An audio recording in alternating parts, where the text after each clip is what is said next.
Hi there, my name is Michael J. Whelan. I'm a poet and historian living in Tallaght, South Dublin, Ireland. As promised, I'm going to read you a poem from my recently published collection titled Peacekeeper. The collection was published by Doire Press in April this year, 2016.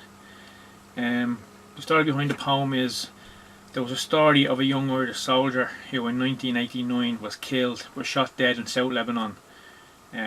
He wasn't too much older than me at the time, but the story is that he was out on the checkpoint, did his 12-hour shift, came in off the road, went to bed to rest off, and went back out to talk to his friends the next morning, and a heavy caliber machine gun round was fired from approximately a kilometre away, travelled across the landscape through the valley wherever, and struck him in the chest and killed him. So that story stayed with me most of my life. A few years later I went to South Lebanon and was in the same location. I wasn't too much, I was actually probably the same age as him at that stage when I got to Lebanon myself, and I come from a family of soldiers, so it had some kind of connotations in my identity, I suppose. But the poem is titled MOSAIC, and this was my attempt a few years ago to write about that incident and to remember that soldier.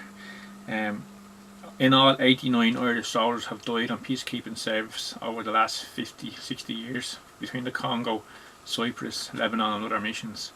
And in the Lebanon, I think 48 soldiers have died on peacekeeping service. So he's just one of those incidents. So the poem is called MOSAIC. On a journey into clay, a small neat hole reveals where the bullet connects with flesh. His eyes disbelieving. In the distance, a heavy caliber gun drills the air like a jackhammer, pumping scorched earth into a burning landscape. Bullets calling towards enemy targets pick out the unlucky peacekeeper, patrolling the buffer zone between life and death.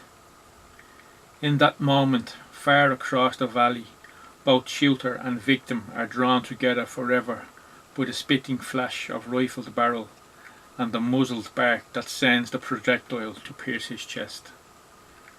The exit is painted on the ground like a mosaic of blood and bone and gristle as metal smashes through his body, wrenching the sternum that protects his heart and vertebrae, that held the soldier moments before where he thought of home. He lies there peering at the foreign sky, blood spilling from his mouth, a gaping hole in his back. So the reason I chose to read this poem as the first poem in this series of short films about the collection, where I read the poems, was because at the moment, as a historian, I'm interviewing veterans about their experiences overseas peacekeeping, and in the last few weeks I interviewed a chap who reminded me of this story because he was there at the time. So that's the reason why I chose to read this poem first. So thank you very much, and hopefully you enjoyed the poem, and I'll see you on the next one. Thank you, bye bye.